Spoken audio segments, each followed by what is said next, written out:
Good morning students. BSc part 3rd, paper 2nd, Quantum Mechanics. In last class, we have discussed Wien radiation law and Rayleigh-Jeans law. Both the laws are based on classical theory, but they fail to explain the complete spectrum of black body radiation.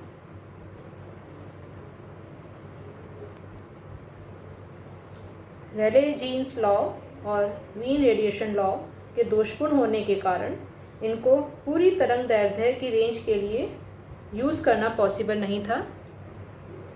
तब max Planck ने एक नया सिद्धांत दिया जिसे quantum theory कहते हैं। At the end of 1900, Max Planck suggested that atoms in the walls of the cavity behave as harmonic oscillators. Each oscillator is oscillating with same frequency nu. The atomic oscillators emit or absorb electromagnetic radiations. At temperature T, the radiation is homogeneous, isotropic and unpolarized. Radiation is in equilibrium with the atoms of the walls of the cavity, that is, the amount of energy radiated per second by an atomic oscillator is equal to the work done on the oscillator by the radiation field of energy density u nu. कोटर की दीवारों के जो atoms हैं वे harmonic oscillators की तरह behave करते हैं और वे सभी ऑसिलेटर्स एक समान फ्रीक्वेंसी न्यू से ऑसिलेट करते हैं। ये एटॉमिक ऑसिलेटर्स इलेक्ट्रोमैग्नेटिक रेडिएशंस को एमिट भी करते हैं और एब्जॉर्ब भी करते हैं। टेम्परेचर T पर रेडिएशंस और हार्मोनिक ऑसिलेटर्स के बीच में साम्यावस्था की स्थिति रहती है। Planck's quantum hypothesis. According to the Max Planck, the emission and absorption of radiation by an atomic oscillator in the walls of the cavity takes place in discrete unit or quantum of energy proportional to its frequency nu. The magnitude of this quantum of energy is h nu, where h is proportionality constant, which is named as Planck's constant. Planck के अनुसार विकिरण ऊर्जा का उत्सर्जन या अवशोषण कृष्णिका में उपस्थित विद्युत चुंबकीय दोलकों के द्वारा होता है। इन दोलकों से विकिरण ऊर्जा का उत्सर्जन या अवशोषण सतत न होकर विभक्त होता है। Assuming the minimum energy of the oscillator is to 0, the possible values of the energy of an oscillator of frequency nu is 0 or h nu or 2h nu or 3h nu and so on. प्रत्येक दोलक h nu के किसी एक multiple के बराबर h nu, 2h nu या 3h nu के बराबर ऊर्जा का अवशोषण या उत्सर्जन कर सकता है।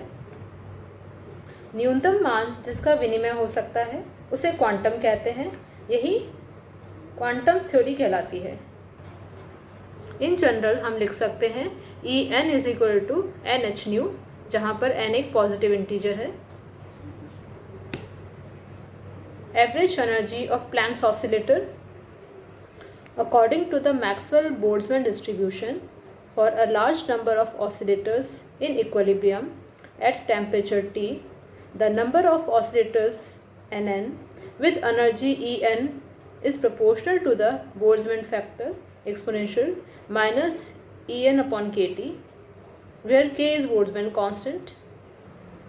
Therefore, Nn is equal to A exponential minus nh nu by kT. कृष्णिका से उत्सर्जित विकिरण की ऊर्जा की गणना हेतु प्लैंक ने मैक्सवेल-बोल्ट्जमैन स्टैटिस्टिक्स का उपयोग किया, जिसके अनुसार नियत ताप T पर ऑसिलेटर्स की संख्या exponential minus En upon kT के बराबर होती है, जिसे बोल्ट्जमैन फैक्टर भी कहा जाता है। K बोल्ट्जमैन कांस्टेंट है। इस प्रकार Nn आता है A exponential minus nh new upon kT। यहाँ Nn nh न्यू वाले दोलकों की संख्या है। NH ऊर्जा वाले दोलकों की कुल ऊर्जा हो जाती है NH मल्टीप्लाइड बाय Nn। 0 से लेकर इन्फिनिटी तक की सभी ऊर्जा के सभी ऑसिलेटर्स की कुल ऊर्जा को हम लिख सकते हैं E total is equal to summation NH multiplied by Nn। यहाँ summation n is equal to 0 से इन्फिनिटी तक है। इसी प्रकार ऑसिलेटर्स की कुल संख्या को लिखा जा सकता है the total number of oscillators are n total is equal to summation Nn। यहाँ पर summation n is equal to 0 से इन्फिनिटी तक है। दोलकों की औसत ऊर्जा इस प्रकार निकाली जा सकती है माध्य E is equal to E total upon n total is equal to summation NH Nn divided by summation Nn। इसमें Nn का मान रखने पर हमारे पास आता है औसत ऊर्जा का मान आता है summation NH exponential minus NH by KT divided by summation exponential minus NH by KT। इस एक्सप्रेशन में h by KT is equal to x रखने पर जो इक्वेशन आती है वो है E is equal to KT summation nx exponential minus nx divided by summation exponential minus nx। This is equal to x KT summation n exponential minus nx divided by summation exponential minus nx। Exponential minus nx में n के विभिन्न मान रखने पर हमें ये series मिलती है 1 plus e to the power minus x plus e to the power minus 2x plus e to the power minus 3x and so on. इसे हम इस प्रकार भी लिख सकते हैं 1 upon 1 minus e to the power minus x।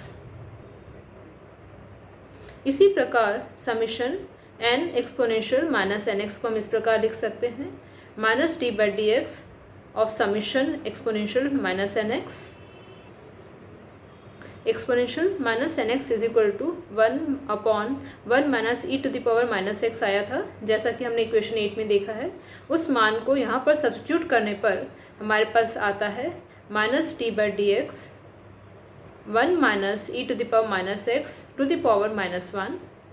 इसे derive करने पर एक्सप्रेशन आया e to the power minus x divided by 1 minus E to the power minus x square.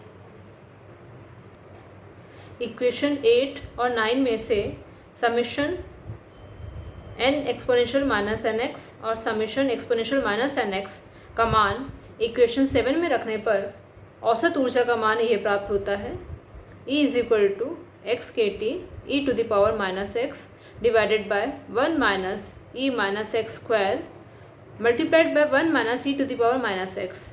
इसका रिजल्ट आता है X K T E minus X upon 1 minus E minus X is equal to X K T upon E to the power X minus 1। X is equal to H nu by के T है। X के इस मान को औसत ऊर्जा के expression में रखने पर ई आता है h nu upon E to the power H nu upon k T minus 1। Planck's radiation law. For a black body at temperature T, the energy density, energy per unit volume in the cavity of the radiation in the frequency range nu and nu plus d nu is given by u nu d nu is equal to number of modes of oscillations of the electromagnetic field in the given frequency range per unit volume of cavity multiplied by औसत ऊर्जा। इसे हम इस तरह से लिख सकते हैं u nu D nu is equal to n nu D nu into औसत ऊर्जा।